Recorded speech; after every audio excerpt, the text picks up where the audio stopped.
Supporters called it the Freedom Convoy. Detractors called it the Ottawa Occupation. Everyone claimed the flag and the high ground. Whatever your stance, what became blindingly obvious was that during this pandemic, a war of words has been playing out in everyday conversations, social media, and of course in protests, big and small. With us for some perspective on the rhetorical battles past, present, and future amid COVID-19, let's welcome, in Montreal, Quebec, Justin Ling, freelance investigative reporter. In the nation's capital, lawyer Paul Champ. And in Markham, Ontario, Samantha Krishna-Pillay, founder and executive director of the social enterprise The On Canada Project. And in the provincial capital in North York, Kara Zwiebel, director of fundamental freedoms at the CCLA, the Canadian Civil Liberties Association. And in Midtown, not too far from this very studio, criminal defense lawyer Tanya Kent. And we're delighted to have you all on our program tonight. We're going to dive right in, starting with the lawyer. So, Tanya, you're up first. There was never a law in Canada saying that you had to get a vaccination. But some people did have to. For example, people who worked in long-term care homes, some public servants, they were told they had to or they'd lose their job. Was that, in your view, a breach of their civil rights? In my view, according to the law, it's not a breach of your civil rights, because although the Charter, of course, has rights that are laid out, there's not a right to work in a particular place. So if you don't meet the requirements for that place, then you're not going to be able to work there. So, for example, if long-term care nursing homes are noticing there was a lot of deaths earlier in the pandemic in regards to COVID, then if there is a vaccine, it seems that in order to preserve life, people are going to then say, okay, well, the nurses or anyone who works in the home have to be vaccinated. So in my view, looking directly at the Charter, there's not a right necessarily that is being curtailed. It's simply what's happening is that if you're not meeting the current job requirements, then you just simply can't work there anymore. Okay, Kara, what's your view on that? Yeah, I mean, I think I agree with a lot of what Tanya said. I think that there are complicating factors. You know, one of the things, especially when it came to the federal government's a mandate for their own employees, was that it was very broad. So we weren't talking about a group of employees that were dealing with, vulnerable populations. It applied to people even if they worked remotely. So that was hard to make out a sort of occupational health and safety justification. And so I think that there are questions about kind of the reasonableness of some of those requirements. But it is true, as Tanya says, that there isn't sort of a right to work in a particular place. And so I think certainly charter rights were implicated, but whether there was a violation is a lot harder to ascertain. And I think does depend a fair bit on kind of the specific details. Okay, I'm going to get Paul to weigh in on this, in as much as we do have, of course, freedom of assembly, freedom of speech in the Canadian Charter of Rights and Freedoms, but it also spells out that these are not absolute rights. There are some nuances and boundaries that come with them. Help us understand that. Yeah, our Charter of Rights and Freedoms, Steve, protect freedom of peaceful assembly and freedom of speech and expression and association. You know, in the context, I guess we'll start obviously talking about the Freedom Convoy in Ottawa. That means that, you know, although public streets and roads are primarily for traffic, they can, in some circumstances, be taken up by large groups and mass protests or demonstrations when people are protesting against issues involving the government or opposing the government. The question is, what is the limitation, or does someone have the right to block a road indefinitely, or in the case of Ottawa, block all of the downtown roads and blast horns that are at ear-splitting volumes day and night, and have trucks running 24 hours a day? So we do protect freedom of assembly and freedom of association, but the question is, when do those freedoms go too far to infringe on the rights of others, and what's reasonable limits in the circumstances? Do a quick follow-up. You asked the question, do people have those freedoms? What's your answer? Yes, absolutely. I'm usually protecting protesters. I've acted on cases protecting people who are striking or engaging in protests. I've testified in Parliament about the right to protest, and that when people come together to protest, Steve, it doesn't matter what their issue is. I think we need to see that as a civic good. When people are organizing politically, that demonstrates the strength of our democracy. So when I see a protest, even if I disagree with what they're protesting, I generally will say that's a great thing, and is protected by our Charter of Rights and Freedoms. Okay, Justin, of course, the authorities have to balance the freedoms that we've just enunciated in the Charter, along with the impact that allowing those freedoms would have on the rest of society. In your judgment, you watched it. How well did the authorities do at balancing those two things? I actually thought they did a pretty fantastic job, and I'm not somebody who's normally super complimentary of the way in which police manage to balance those rights. I think, generally speaking, police in this country definitely start from the point that all sort of disruption can be dealt with, with the heavy hand of the law. In this case, you had a city almost maybe going too far to actually kind of accommodate this disruption, this protest, this occupation.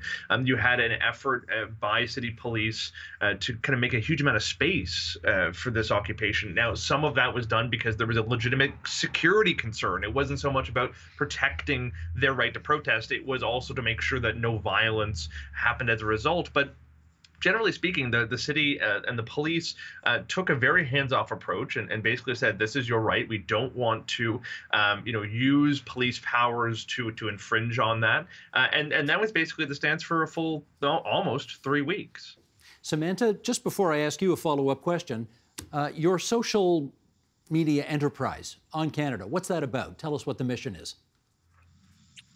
So our goal is to bring a compassionate and critical voice to give millennials and Gen Z the information they need to disrupt the status quo and champion change in Canada. Okay, in which case, how did you approach some of the issues around free speech, around freedom of assembly that were attempted to be exercised in the case of the nation's capital? I think, we approached it the way we approach pretty much everything that we do. We really believe that you can't be neutral or unbiased in situations of injustice because that means you're siding with the oppressor. So the project really unsubscribes to neutrality, and our tone in our content was very much like, this does not make sense. This isn't a violation of freedoms or of your human rights. You can't compare this to the Holocaust. Like this, these things don't equate. But then at the same time, we also deeply believe one of the large reasons as to why we're experiencing such a divide right now is like the result of an incomplete education.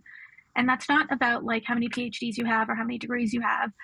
It's more that our public school education is inherently incomplete because most of us didn't grow up learning about the way Canada oppresses people. Like I was not taught about the Indian Act in school. And when you don't have a proper definition or understanding of what these words mean or how Canada has been oppressive in the past, it doesn't really allow you to talk about that. So that's what we unpack on our grid, as well as by being critical of systems and leaders and not towards everyday people. Can I just do a quick follow-up with you here, Samantha? And that is, so much of this is in the eye of the beholder. Who, in your judgment, was the oppressor and who was the oppressed in the case of the Ottawa protests? Yeah, I think it's more about what the convoy stood for. So I don't live in Ottawa, so it's hard for me to sit here and say like who was the oppressor and who was the oppressed. For that like individual event, it very much looked like the convoy participants were oppressive, but at the same point, by that same vein, like I also feel like there are a lot of people in that convoy who were maybe misled by organizers, because there's a lot of people that I know that cared about what the convoy was standing up for, and didn't understand where the money was coming from, who had coordinated it, what sort of far right rhetoric was being like embedded throughout.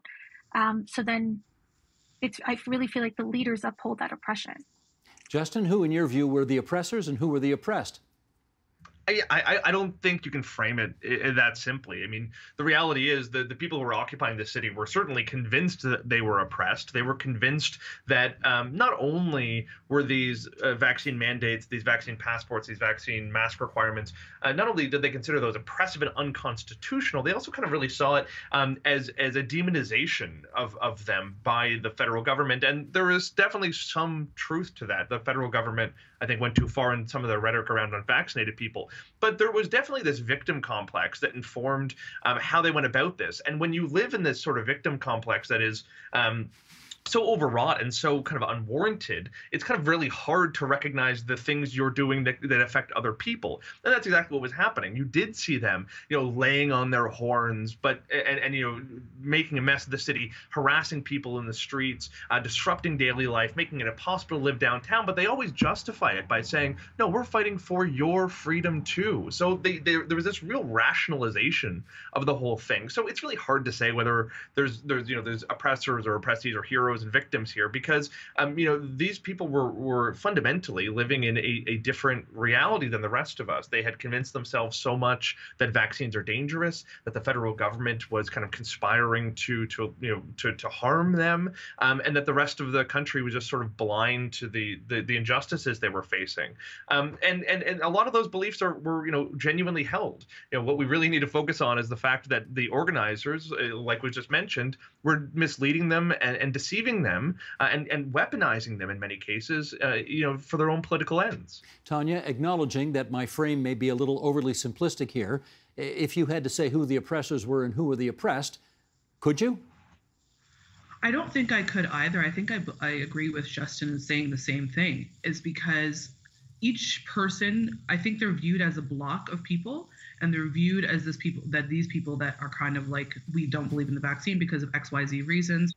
There are probably people that also are there because they've literally lost their jobs and don't have a way to live because they refuse to get this vaccine for whatever reason. It might just be they don't want to, it might be that they just don't believe in it. And it doesn't necessarily have to be so extreme. So those people who have lost their jobs are going to look at themselves as victims in the circumstance. But then there's obviously going to be, the leaders of the protest that maybe had different ulterior motives in the circumstances that I wouldn't necessarily view as victims, but I wouldn't take away the fact that there are some people in that group and some people that do truly believe that, because it's like, if they don't have a job, if they don't have a way to support themselves, then that is how they're going to view themselves. Right. Paul, it might be useful at this point, just because so many Canadians get their information about their own civil rights from American Law and Order shows, to understand what the actual differences are between our Charter of Rights and Freedoms and their Bill of Rights. Could you compare the two? Well, I mean, there are many similarities between the U.S. Bill of Rights and the Canadian Charter of Rights and Freedoms. The fundamental freedoms of freedom of expression, they call it freedom of speech down in the U.S., same thing. Freedom of press, freedom of association, freedom of assembly.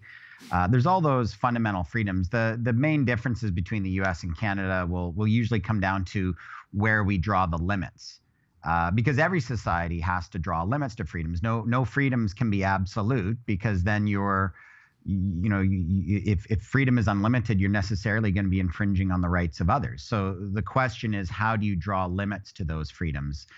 The United States Supreme Court, has described the Bill of Rights saying, well, it's not a suicide pact, meaning you can't protect rights and freedoms as absolute, even if it means the destruction of your society.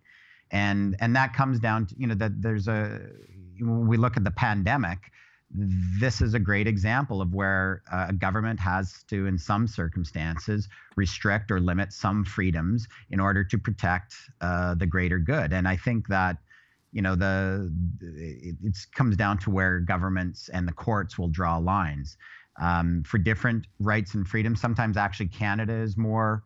The Canadian courts are more permissive of some rights and freedoms. In the U.S., their courts and their constitutional history and jurisprudence grants, greater freedoms to freedom of speech, for example, than we may in Canada. But in large part, they're quite similar. They're quite similar, Steve. Okay, well, let me get Cara to just do a quick follow-up on that, in as much as there is a clause in our charter which says you have all these rights as long as they are sort of reasonably practiced in a free and democratic society.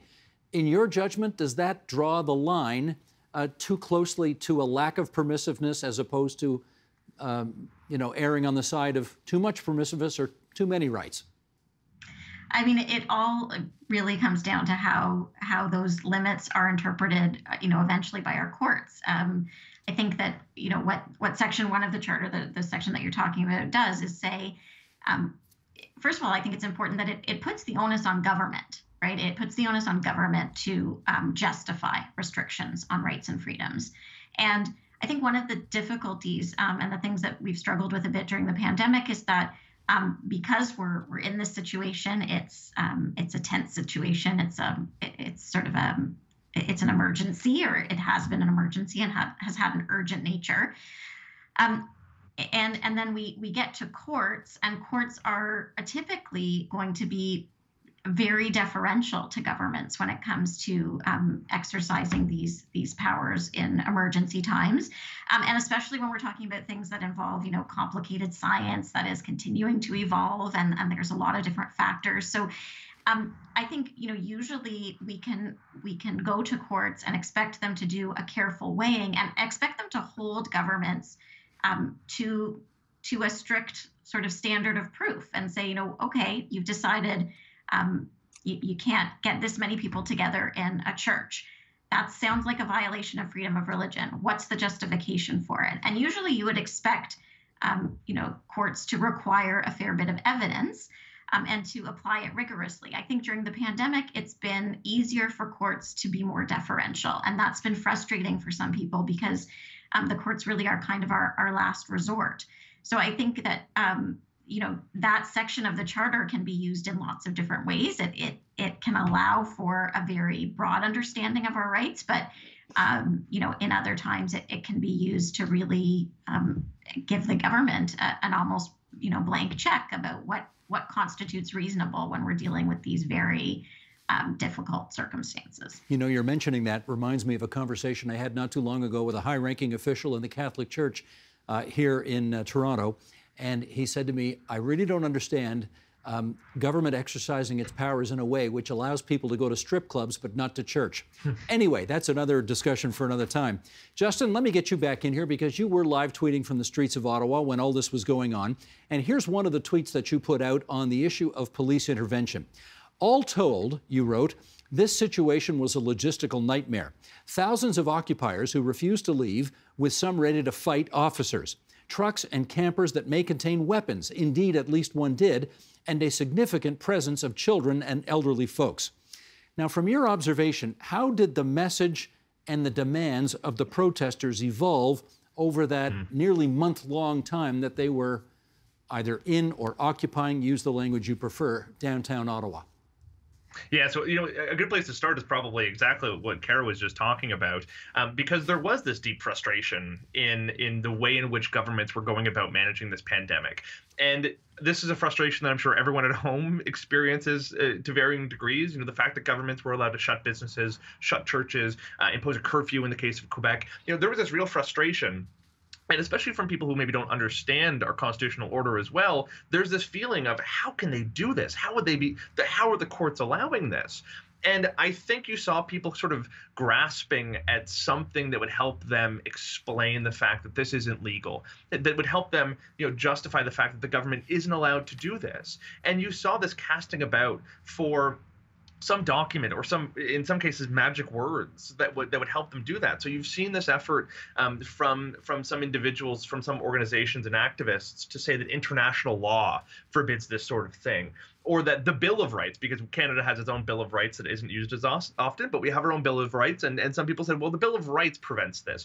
In some cases, you even saw a former Premier of Newfoundland and Labrador, Brian Peckford, who claims to have written the Constitution, which is an overselling, but he says Section 1 doesn't actually apply unless we're in emergency or a war, and therefore Section 1 doesn't allow for governments to do some of these measures. Well, whatever the reason, a bunch of these groups got together and said, well, we're going to make a stand and we're going to stop the government from performing these illegal actions, specifically vaccine mandates. So when they got to Ottawa and when they started making these demands, everything came from this place where they were so convinced that they had the law, the Constitution, and human rights on their side. And when you believe that you are truly standing up for, the legal order, international law, and the very founding documents of our country, it's very hard to be told that you're wrong. It's very hard to say yes when someone asks you to leave. It's very hard to try and negotiate in good faith because the rest of the country, the courts, the actual constitutional lawyers, the actual,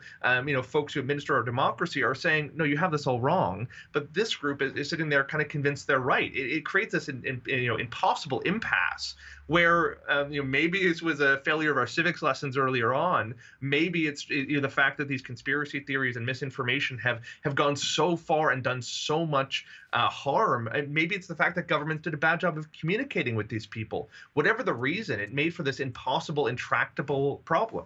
Let me pick up on part of that with Samantha, and I guess one of the things we learned during the course of the whole convoy issue and the, again, protest/occupation of downtown Ottawa was that words really packed a different kind of punch this time than they had in the past.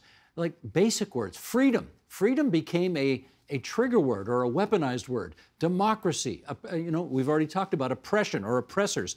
These words all took on meanings with much more baggage. And I wonder if, given that you're all about the social movements, can you talk to us about the significance of how just simple words can be either weaponized or used in these circumstances? I'd love to. But I also want to note that I think that there's an important discussion to be had around how come there's such a misunderstanding around our Bill of Rights or Charter of Rights, around what is allowed by our government to do and what not to be allowed to do. I think that's a huge issue that needs to be unpacked. But to your question, I think before I understood how problematic the components of the convoy were, whether it was, their leaders, its origins, the funding that came through for it, and then eventually their actual actions in Ottawa, I was just really frustrated and hurt from the language used by these participants around oppression, violation of freedoms, and comparing, what they were experiencing with actual acts of oppression and violence, such as like Jewish people in Nazi Germany. And I really wanted to listen with compassion, but that's hard to do when the language they were using was just inaccurate. It wasn't reflective of the actual situation they were in. Can I be blunt about this for a second?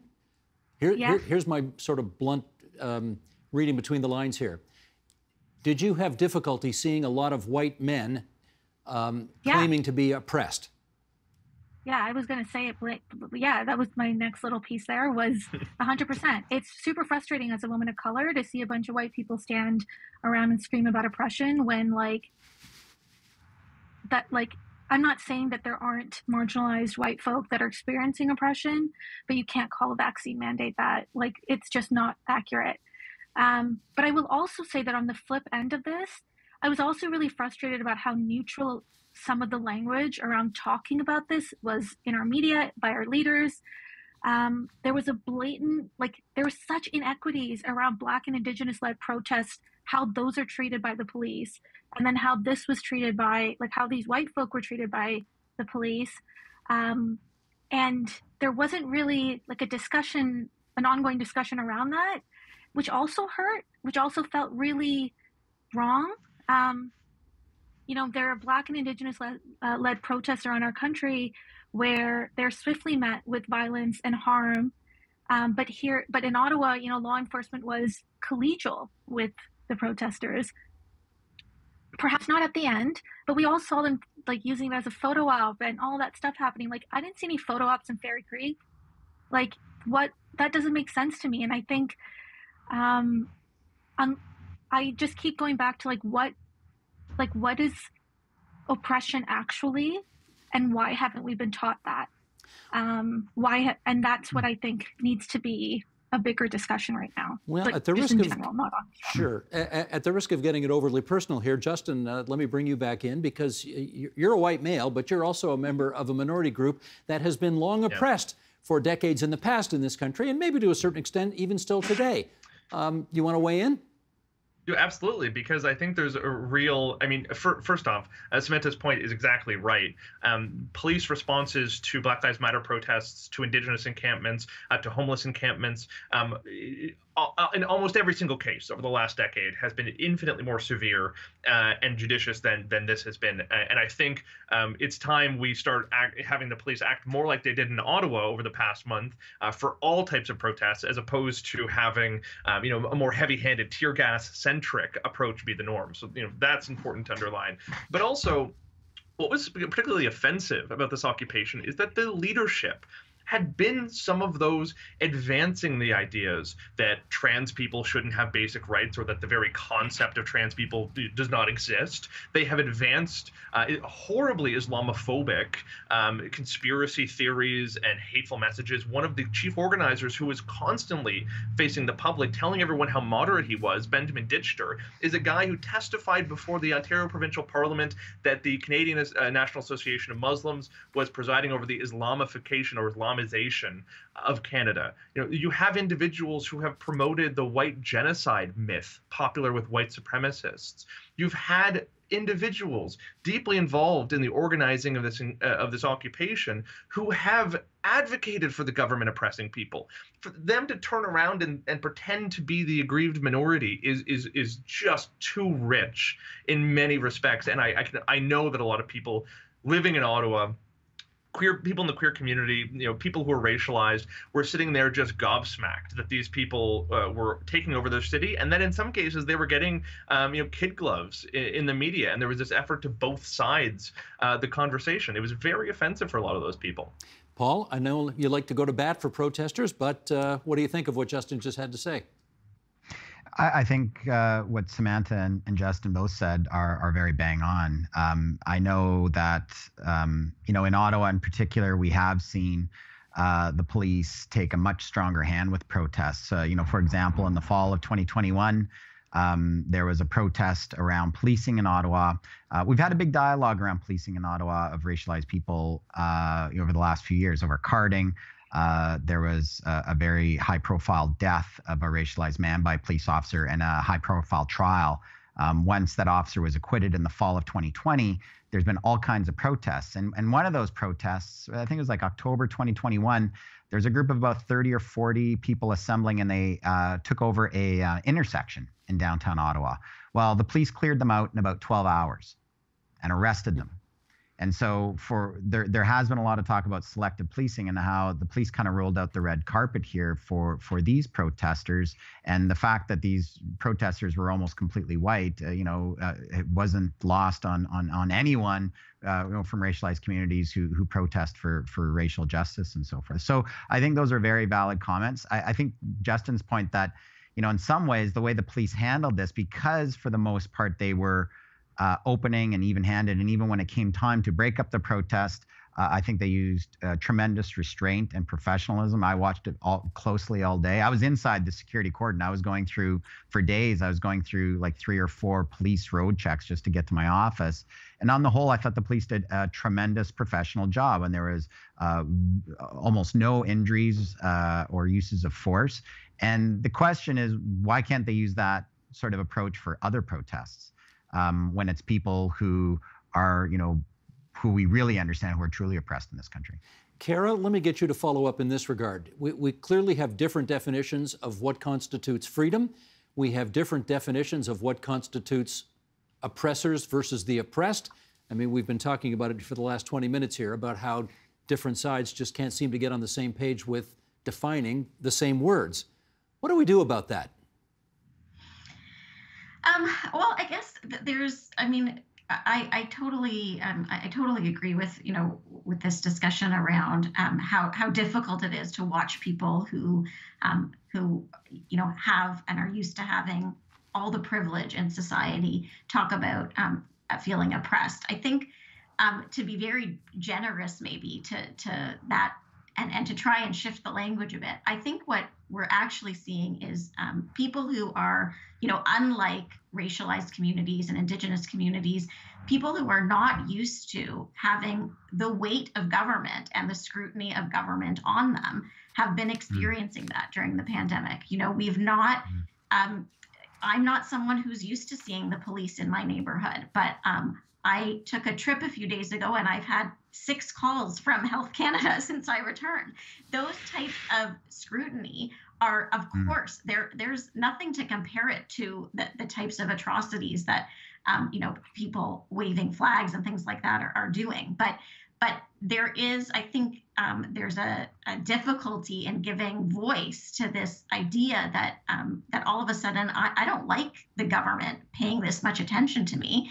I don't like police paying this much attention to me, and so I think it's experienced as oppression, even if it's not objectively the kind of oppression that we, that we're talking about, with historical atrocities.